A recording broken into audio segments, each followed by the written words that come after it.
You're welcome to Floodlight Daily, a ministry focused on faith and family. This video is focused on helping you understand anxiety as a mental disorder and the types of anxiety disorders that can be identified. Our speaker is Reverend Divisional Officer Grade 2, Isaiah Ezra Amehia. He's a minister of the gospel with the Evangelical Presbyterian Church, where he has pastored for the past 17 years. He has a first degree in theology from the Trinity Theological Seminary, a Master of Science in Counselling and Guidance from the University of Cape Coast in Ghana, and a Master of Philosophy in Counselling from the Methodist University College, Ghana. He is a chaplain general of the Ghana Fire Service and also in charge of their counseling department. He's been married for about 25 years and has been blessed with 3 children. Sit back and relax as you listen to this video. It's a very interesting emotion to talk about.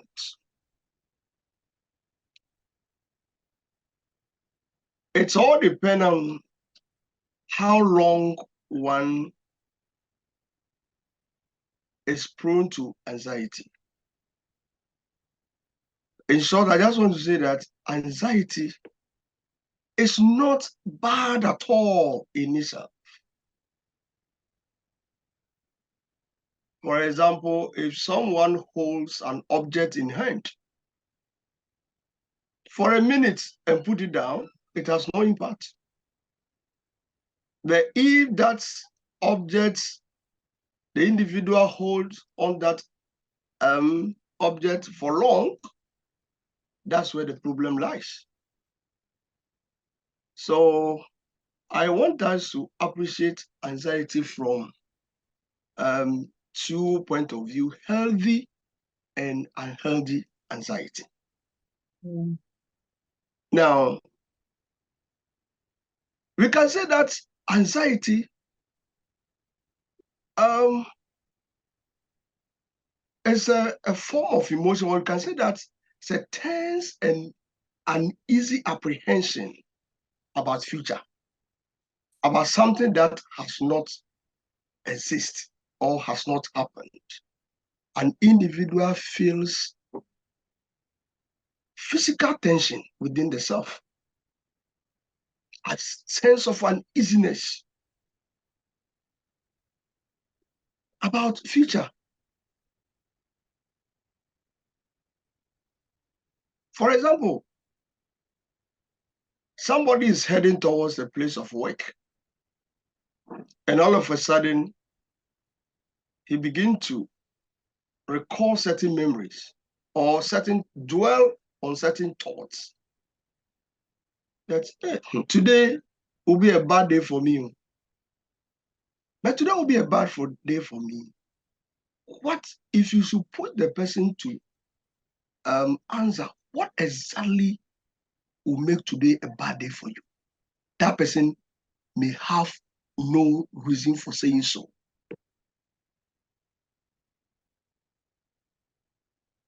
Now, if one dwells on such thoughts, something goes on within the individual's system or body, and that produces that tension, that uneasiness. Now, if you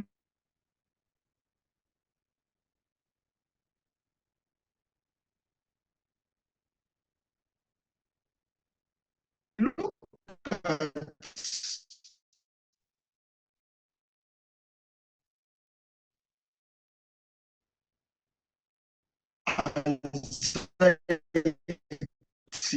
Then maybe you should, Reverend Ezra Amehia, maybe you should put your video off. That may help us.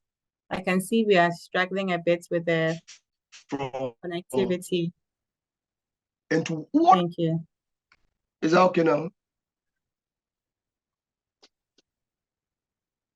Is that okay now? Yes, please. Yes, please. Thank you. I'm saying that anxiety is it's a feeling of uneasiness, tension within the individual. Okay. And I give example by saying that an individual is going to work, and all of a sudden he begins to think that, oh, today will be a bad day for me. But as to what will cause the day to be a bad day, that individual cannot lay a finger on. But I realize that for the fact that that individual has that intruding automatic thoughts, that individual will feel tense and feel a sense of anxiety and uneasiness. But I said that God, the Almighty, has programmed us in a way to be able to survive and to ward off all forms of danger. So anxiety in itself is not bad. What it does is that it causes individual to be cautious and vigilant in order to be able to ward off potential harm. That's the good side of it. Realize that if you want to do away entirely with what? Anxiety, then you will not be functioning well. For example, a student who is in for examination, if he does not feel that kind of uneasiness to say that, I have to sit up and study, that individual will surely feel. But with a level of anxiety, is healthy for every individual living under the sun. And I said it involves caution and vigilance and wars of potential harm. So if an individual has a sense that something bad is going to happen, but the next moment the person takes an action and move away from the danger. But what we must concern ourselves with this evening is the unhealthy form of anxiety. And this unhealthy anxiety takes the form of panic, terror, horror, phobias, trembling, choking, numbness, and all kinds of physical and psychosomatic affections that alert you to be sure to possible dangers, but very often interfere with your coping adequately with those dangers. That's a negative aspect. It causes you to feel panic, to have a sense of terror and horror. And what happens follows that you'll be trembling. And this type of anxiety actually interfere in whatever we do and even can worsen of any health condition of an individual.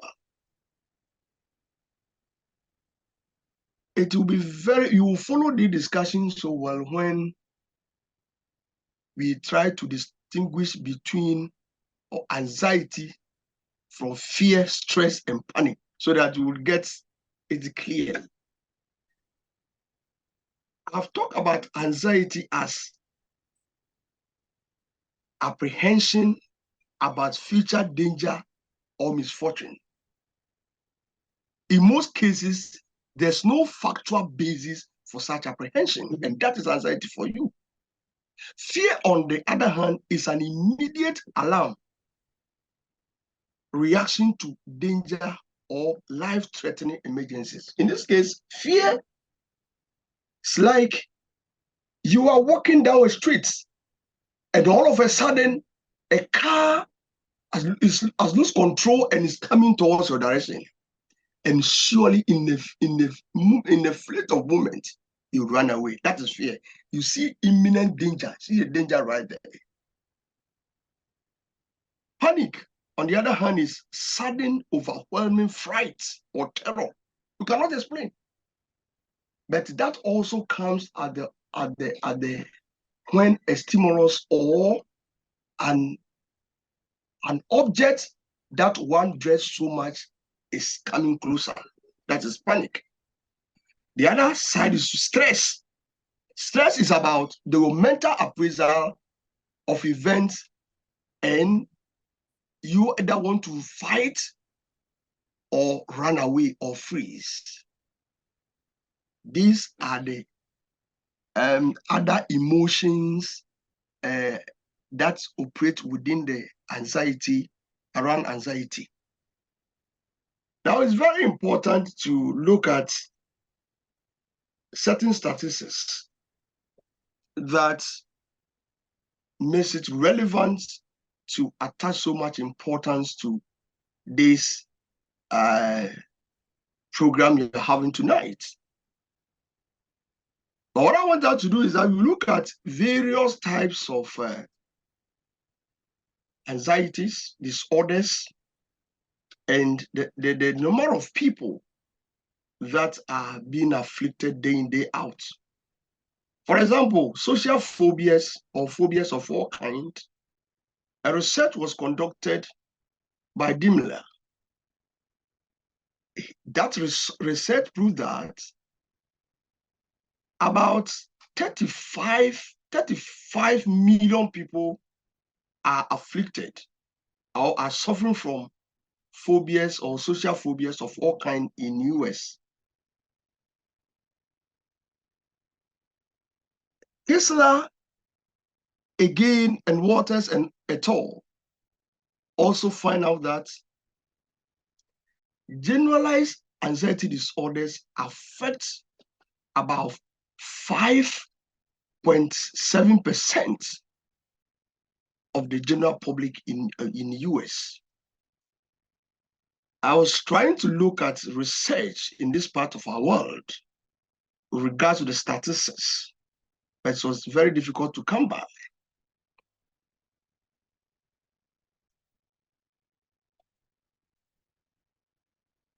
There's one, so in the area of about 1.6 people, also the same in the US, also suffers obsessive-compulsive disorders.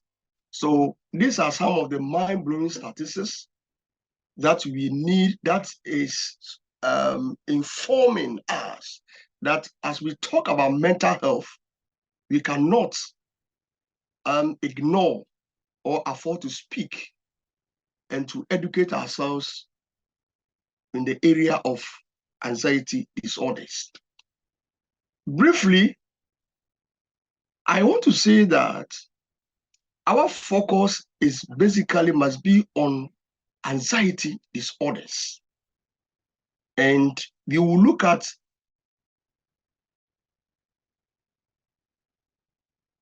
5 types of anxiety disorder briefly. We will look at social phobias of all kinds. You look at panic disorder.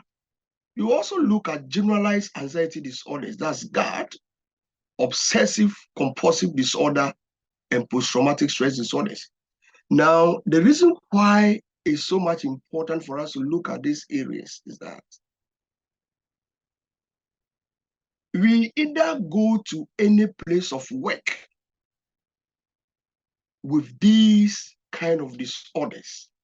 And remember that I said earlier that anxiety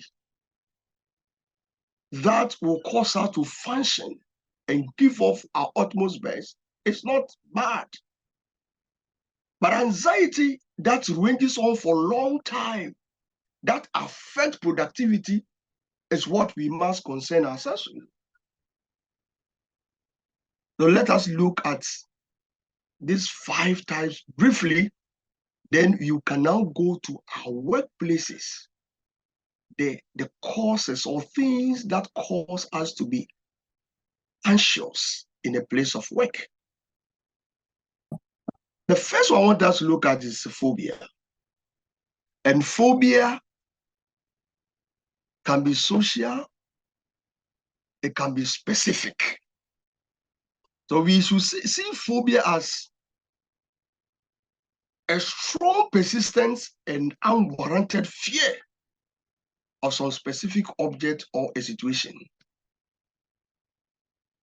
For example, someone is going to travel with plane. That individual has certain thoughts. This aeroplane that I'm going to board, anything at all can happen. Or that individual might have heard that somebody traveled in plane and never returned.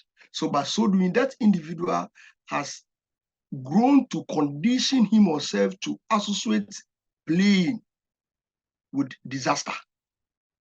So that individual has developed a phobia for plane. There are about 500, 300 or 500 plus phobias that I came across somewhere. But let's look at some few of them. Agoraphobia, fear of open space. Fear of open space. So, for example, an individual goes to work and he has this anxiety disorder. And his work involves working in an open space. That individual is under serious anxiety that can have serious repercussion on the work he does, on the individual, and even affect the relationships around the individual also. Agoraphobia is also fear of height. So individual whose work involve climbing a height. You can imagine the kind of tension that this individual may be experiencing. That's claustrophobia, fear of closed spaces. Your office, you are enclosed. And something like fear of blood. Now, somebody work in any of the, say, ambulances, emergency services, fire service, police service.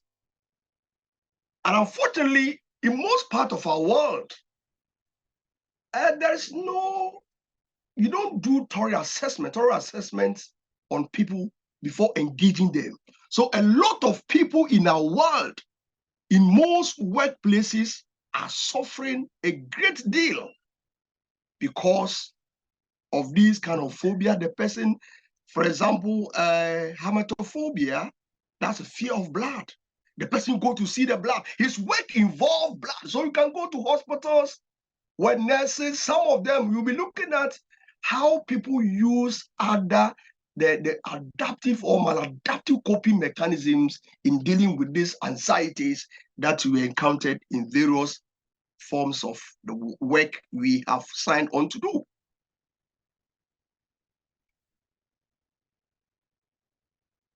We can talk about social phobia.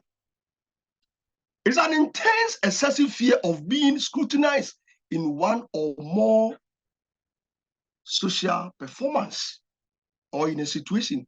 Or for example, the work you do involves public speaking. It involves doing things for people, presentations in workplaces. That individual who has issue with social phobia will surely suffer a great deal. There are causes for all this, but you will skip them. Another phobia, another anxiety disorder that needs to engage our attention is the panic disorder. Panic disorder. It includes recurrent, unexpected panic attacks. and at least 1 month of apprehension over having another attack or worrying about consequences of an attack. So an individual cannot explain. All of a sudden, he's choked. He or she cannot breathe at a given place. Now, another one that is so important is generalized anxiety disorder. As the name goes, this individual or this kind of anxiety is characterized by persistent high levels of anxiety and excessive worry over many life circumstances. And this a lot of people. Another research I read, if you take 100 people, at least 5 people suffers these generalized anxiety disorders. So virtually, for example, somebody who is up, he worries virtually about everything.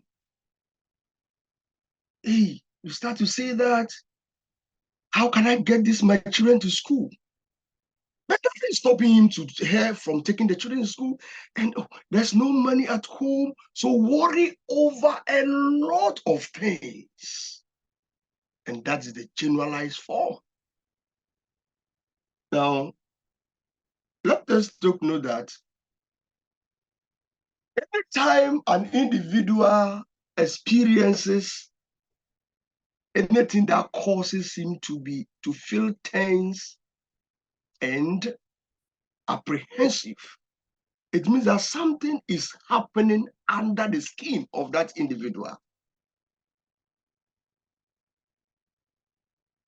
Heart palpitations, muscle tension, restlessness, trembling, sleep difficulties, poor concentration, and persistent apprehension and nervousness normally characterizes all forms of anxiety. We cannot talk about anxiety disorders without leaving out obsessive-compulsive disorder. But what I want us to do is that as we begin to understand these various forms of anxiety disorders, we will see how it influences our work, how it affects us in our work. So bear in mind. Now we are looking at obsessive-compulsive disorder. This is another form of anxiety that is so critical and is affecting a lot of people as well. The obsessive and compulsive. There are two constructs put together in this type of anxiety disorder. So we can talk about obsessive and talk about compulsive. The obsessive means that the individual experiences intrusive and repetitive thoughts or image that produces anxiety. Repetitive thoughts. Oh, this thing, if you touch it, you can contrast a disease. The other part is compulsive. And it's about the need to perform acts or to dwell on thought to reduce anxiety. We can talk about ritual washing of hands. So an individual will wash hands, he go to office and he sees that the safety standards in the workplace is not up to what he expects. So this individual, when he get to, say, washroom, he can use a whole toilet roll cleaning the place. And after that, he can go to wash the hand over and over. For example, if he leaves the office, on his way home, the mind will tell him or her that, no, you don't put off the the air condition or something, this individual will have to, wherever he has gotten to, return to the office. And not only that, this individual is difficult to work to also in the workplace. If he gives you work to do, you're in trouble. So, for example, you wake up to go to work and you are thinking about meeting that individual who will stress you out in the office. There are causes to all these anxiety disorders. But almost all the anxiety disorders are caused by 4 or 3 factors: the psychological, the social, and biological. And in some places, we can also add spiritual. All these come together to predispose an individual to always feel anxious. Now, we've talked about 4, but let me add, there's another disorder, post-traumatic stress disorders. This one, an individual has experienced a traumatic event. And this traumatic event, it can be war, it can be crime scene. And this individual, for the rest of his or her life, would always be anxious and relive the experience of the trauma. Nowadays, if you look at what's happening in our world, there's secondary trauma. Even if you see something on the TV screen, blood or something of the sort, and you are vulnerable, having the psychological vulnerability, biological vulnerability, and other, one way or the other, you've been conditioned through, you have gone through a lot of trauma, you can experience secondary trauma. And this trauma would cause you to be apprehensive all the time. As you go about, you are looking for the cues of things that are fearful. But for us to be able to appreciate anxiety very well, we can look at the anatomy of anxiety. So anatomy of anxiety, even though anatomy simply means that the biology or the biological underpinnings of anxiety. There are 3 components that we can look at it to understand anxiety well. If you look at the human brain, the prefrontal cortex, so this is the cortex, the hippocampus and amygdala. The human mind is programmed in such a way that we can survive and function well in workplaces in general. Now, the cortexes or the prefrontal cortex is responsible for logic, reasoning, thoughts, and meaning making. The hippocampus also helps in learning and memory. And the amygdala is the almond, and there's an almond in Greek, and is seen as amygdala. Now, the amygdala helps us to move away from danger before we reason. So, for example, something is coming to your direction, you will not use the cortexes or the prefrontal cortex or the cerebral cortex to take action. You will not sit down there to argue that what is the color of the car that is coming towards me. The amygdala will prepare to fight or flight or freeze. It gives the system the energy. The system quickly prepares you, and adrenaline and cortisol flash your bloodstreams. And what happens is that in no time, you are able to run for safety. But what anxiety disorder does to that system is that it disables the system and causes it to be overreacting. And that is one thing that we need to pay attention to. Anxiety that ranges on for a long time is not in the interest of any human being at all.